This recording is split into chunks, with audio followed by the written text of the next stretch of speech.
your channel Exam Energy Essence. So PGTRB 2025 அதுக்கான videos வந்து நம்மளோட சேனல்ல நிறைய வீடியோஸ் வந்து நம்ம போட்டுட்டு இருக்கோம்.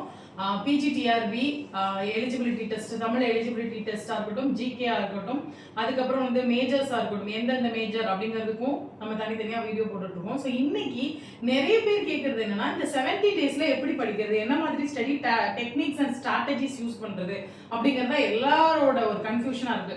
டைம் ஷார்ட்டா இருக்கா, படிச்சிடலாமா, படிக்க முடியாதா, இந்த மாதிரியான கன்ஃபியூஷன்ஸ் இருக்கு. ஒரு சின்ன விஷயங்களை ஒரு ஆர்கனைஸ்ட், அதாவது நமக்கு ஒரு ஆர்கனைஸ் பண்ணிட்டோம்னாவே ஒரு கான்ஃபிடென்ட் வந்துடும். இதெல்லாம் நம்ம கான்ஃபிடென்ட்டா எப்படி இதை ஃபேஸ் பண்ணணும் இந்த பயத்தை அப்படின்னா ஆர்கனைசேஷன்.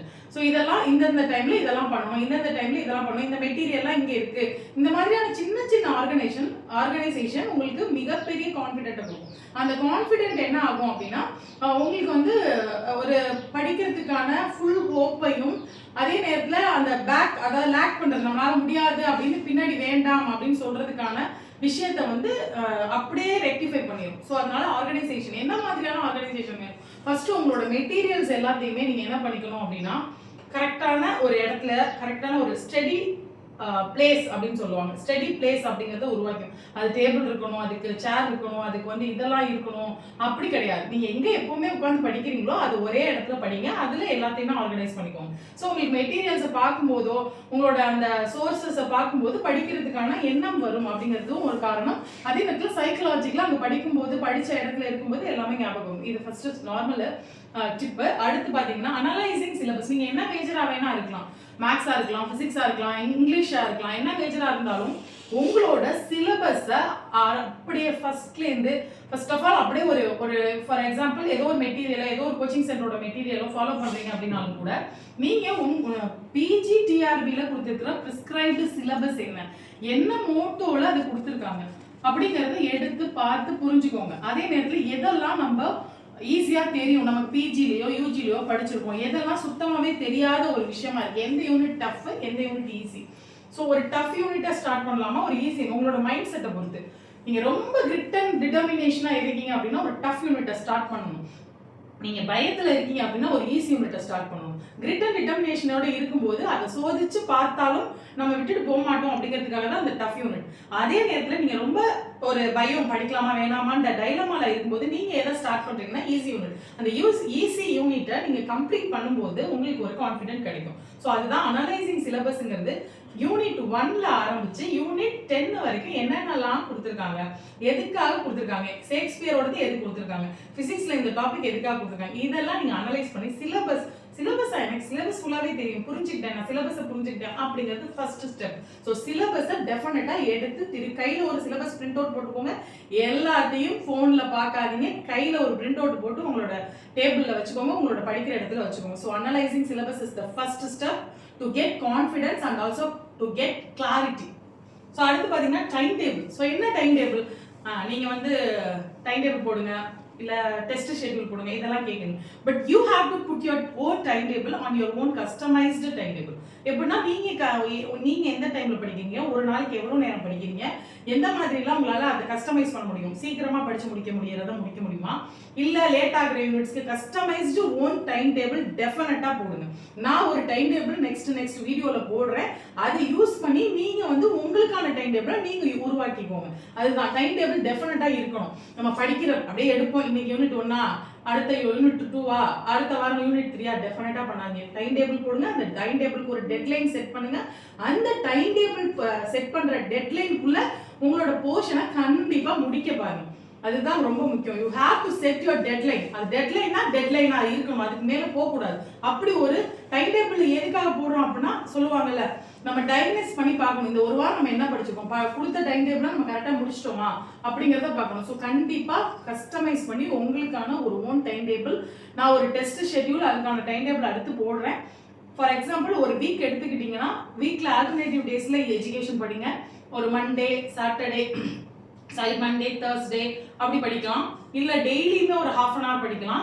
இல்லையா சாட்டர்டேனா ஒரு சாட்டர்டே ஈவினிங் ஃபுல்லாமே நான் எஜுகேஷன் படிக்கிறேன், ஜிகே படிக்கிறேன் அப்படின்னு எடுத்துக்கலாம். ஸோ மேஜர்ல எந்த அளவுக்கு நீங்க வெல்வெஸ்டா இருக்கீங்களோ அதை பொறுத்து எஜுகேஷன் அண்ட் ஜிகேக்கான டைமை ஒதுக்குங்க. அதுவும் டைம் டேபிள்ல இன்க்ளூட் பண்ணுங்க. And also Tamil eligibility test. Tamil eligibility டெஸ்ட்டுக்கும் ஒரு டைம் ஒதுக்குங்க. அட்லீஸ்ட் சண்டே ஒரு ½ அன் அவர் தமிழுக்கு படிங்க. இதுதான் டைம் டேபிள். நான் இதை எலாபரேட் பண்ணி நிறைய பேர் கேட்குறீங்க, டைம் டேபிள் கஸ்டமைஸ் பண்ணி உங்களோட மாடலை கொடுங்க மேடம், நாங்கள் பார்த்துக்கிறோம். கண்டிப்பாக அடுத்த வீடியோவில் நான் டைம் டேபிள் போடுறேன். ஸோ அடுத்து பார்த்தீங்கன்னா ஸ்டடி டெக்னிக்ஸ். ஸோ ஸ்டடி டெக்னிக்ஸ்னா என்ன மேடம், நிறைய பேர் கேட்குறீங்க, எப்படி படிச்சீங்க. ஸ்டடி டெக்னிக்ஸ் ஒன்றுமே கிடையாது. ஒவ்வொரு விஷயத்துக்கும், ஃபார் எக்ஸாம்பிள் நீங்கள் ஹிஸ்ட்ரி எடுத்துக்கிட்டீங்கன்னா ஹிஸ்ட்ரி படிக்கிறதுக்குன்னு ஒரு டைம் டேபிள் இருக்கு, மெத்தட் இருக்கு. நம்ம பிஎட்ல நம்ம ஒரு டீச்சர் நம்ம படிக்கிறோம், நிறைய விதமான மெத்தட் படிக்கிறோம். ஃபார் எக்ஸாம்பிள் ஹிஸ்ட்ரியில் ஸ்டோரி டெல்லிங் மெத்தட் இருக்கு, பார்ட்டிசிபேஷன் மெத்தட் இருக்கு. இங்கிலீஷ் எடுத்துக்கிட்டிங்கன்னா உங்களுக்கு மூவிஸ் மாதிரி கொண்டுட்டு வர மெத்தட் இருக்கு. அதுக்கப்புறம் அதுவும் ஸ்டோரி டெல்லிங் மெத்தட் இருக்கு. இது ஹிஸ்ட்ரி டைம் லைன் மெத்தட் இருக்கு. ஹிஸ்ட்ரியில் டைம் லைன், இங்கிலீஷ்லேயே நீங்கள் டைம் லைன் மெத்தட் கொண்டு வரலாம். மேக்ஸில் எல்லாமே டெரிவேஷன் மெத்தடு, ஃபார்முலாஸ் எல்லாத்தையுமே என்னது மைண்ட் மேப் போட்டுக்கலாம். இந்த மாதிரி மைண்ட் மேப், ஃப்ளோ சார்ட்ஸ் இதெல்லாத்தையுமே உங்களோட இதில் வந்து கொண்டு வாங்க உங்களோட ஸ்டடி டெக்னிக்ஸில். ஸோ ஸ்டடி டெக்னிக்ஸ் வந்து சப்ஜெக்ட் வைஸாகவும் அண்ட் எஜுகேஷன் சைக்காலஜிக்கும் ஜிகேக்கும் நான் கண்டிப்பாக அடுத்த வீடியோ போடுறேன். ஆர்ட் ஆஃப் டேக்கிங் நோட்ஸ் எப்படி எடுக்கணும் அப்படின்னா யூனிட் வைஸ் நோட்ஸ் எடுத்துருக்கணும். அதுக்கப்புறம் பார்த்தீங்கன்னா ரிவிஷன் நோட்ஸ் இருக்கணும். ரிவிஷன் பண்ணும்போது அண்டர்லைன் பண்ணுறதை தனியாக எடுத்து எழுதி வச்சுக்கோங்க. அதுக்கப்புறம் இப்போ முக்கியமான ஒரு யூனிட் ஃபுல்லாக, அதாவது சப் டாப்பிக்கோட சேர்த்து ஒரு யூனிட்ல முக்கியமாக ஒரு டாப்பிக்கை ஒரு வேர்டை பார்த்தா ஒரு கிட்டத்தட்ட ஒரு 1 பேஜோ 2 பேஜோ ஞாபகத்துக்கு வரணும். இல்லை ஒரு விஷயத்தை பார்த்தா ஒரு டெரிவேஷன் ஞாபகத்துக்கு வரும். அந்த மாதிரி இருக்கணும் உங்களோட நோட்ஸ். ஸோ நோட்ஸ் எடுக்கிறது ஒரு மிகப்பெரிய கலை. அந்த நோட்ஸை திருப்பி பார்க்கும் போதே நம்ம நோட்ஸ் தான் லாஸ்ட்ல பேசுவோம். நீங்கள் 1 வீக்குக்கு முன்னாடி உங்கள் மெட்டீரியலை எடுத்து திருப்பிட்டு இருந்தீங்கன்னா definitely it will lead to a very big disaster அப்படின்னு தான் சொல்லுவேன். ரொம்ப பெரிய கஷ்டத்தில் மாட்டிக்குவீங்க. ஒரு வாரத்துக்கு முன்னாடியே மெட்டீரியல்லாம் வச்சிடணும். நீங்கள் கையில் எடுக்கிற நோட்ஸால மட்டுமே ரிவிஷன் பண்ணுங்க. அந்த சைக்காலஜி படி உங்களோட ஹேண்ட் ரைட்டிங் உங்க மனசுக்கு ரொம்ப நெருக்கமானது, மறக்கவே மறக்காது. திஸ் இஸ் வாட் எப்படி சொல்றது, ஒரு இம்பார்ட்டன்ட் சைக்காலஜி. கையில நோட்ஸ் எடுக்கிறதும் அந்த நோட்ஸையே திருப்பி பார்க்கறதும் தான் மிகப்பெரிய டைம் டேபிள், அதாவது மிகப்பெரிய ஒரு வெற்றி, மெமரி டெக்னிக் அப்படின்னு சொல்லலாம். அடுத்து பார்த்தீங்கன்னா டெஸ்ட். ஸோ கம்பல்சரி வாரத்துக்கு 2 தடவை 3 தடவை டெய்லி ப்ராக்டிஸ் டெஸ்ட்ன்றது ரொம்ப சந்தோஷம். இல்லாட்டியும் கண்டிப்பா வீக்லி ஒன்ஸ் ட்வைஸ் ஆகுது டெஸ்ட் எழுதுங்க. டெஸ்ட் எழுதிட்டு எந்த பாடம் உங்களுக்கு கஷ்டமா இருக்கு, எந்த டாபிக்ல நீங்க வீக்கா இருக்கீங்களோ அதை திரும்ப ரிவிஷன் பண்ணுங்க. ஸோ இதுதான் மெயினா நம்ம மைண்ட்ல வச்சு, ஏன்னா இன்னைக்கு நான் ஸ்டார்ட் பண்ண முடியுமா, இது எல்லாத்தையும் ஆர்கனைஸ் பண்ணிட்டு ஈஸியா ஸ்டார்ட் பண்ணீங்கன்னா அவ்வளோ அருமையா படிக்க முடியும். இந்த டைம் அப்படிங்கிறது வந்து இதுக்குள்ளதான் பண்ண முடியும், அதுக்குள்ளதான் பண்ண முடியும், என்னால இந்த 1 இயர் ப்ராக்டிஸ் பண்ணவங்க தான் படிக்க முடியும். You have give your best. இந்த 70 நாள்ல நீங்க எந்த அளவுக்கு உங்களோட பெஸ்ட்டை உங்களால கொடுக்க முடியுதோ அந்த அளவுக்கு நீங்க முன்ன போறீங்க. அதுதான் முக்கியம். ஸோ அதனால எப்பவுமே ஒரு விஷயத்த நான் நிறைய நம்மளோட வீடியோஸ்ல சொல்றேன், எந்த விஷயத்தையும் ஸ்டார்ட் பண்ணும்போது டைலமாவோட ஸ்டார்ட் பண்ணாதீங்க. என்ன அர்த்தம் அப்படின்னா, முடியுமா முடியாதான்ற டைலமால ஸ்டார்ட் பண்ணி என்னால கண்டிப்பா முடியும், ஐ கேன் டூ இட் அப்படின்ற ஒரு மோட்டோவோட ஸ்டார்ட் பண்ணுங்க. இதுதான் முக்கியமான ஒரு விஷயம். இதுக்கு அடுத்தடுத்து மோட்டிவேஷனலாகவும் சரி, ஸ்ட்ராட்டஜிக்கலாகவும் சரி, நிறைய பிஜிடிஆர்பிக்கான வீடியோஸ் வந்து நம்மளோட சேனல்ல வரும். ஸோ இது வரைக்கும் எக்ஸாம் எனர்ஜி எசன்ஸை நீங்கள் சப்ஸ்கிரைப் பண்ணிக்கலாம்னா சப்ஸ்கிரைப் பண்ணிக்கோங்க. நோட்டிஃபிகேஷன் பெல் ஐக்கானை கிளிக் பண்ணிக்கோங்க. வேறு ஏதாவது டவுட்ஸ் இருந்தால், என்ன மாதிரியான வீடியோஸ் வேணும் அப்படின்னு நீங்கள் நினச்சிங்கன்னா நம்மளோட சேனலுக்கு வீடியோஸ்க்கு கீழே கமெண்ட் பண்ணுங்க. வேறு யாராவது பிஜிடிஆர்பி படிச்சிருந்தாலும் நம்மளோட சேனலை சஜஸ்ட் பண்ணுங்க. தேங்க்யூ ஃபார் வாட்சிங் திஸ் வீடியோ. Thank you friends.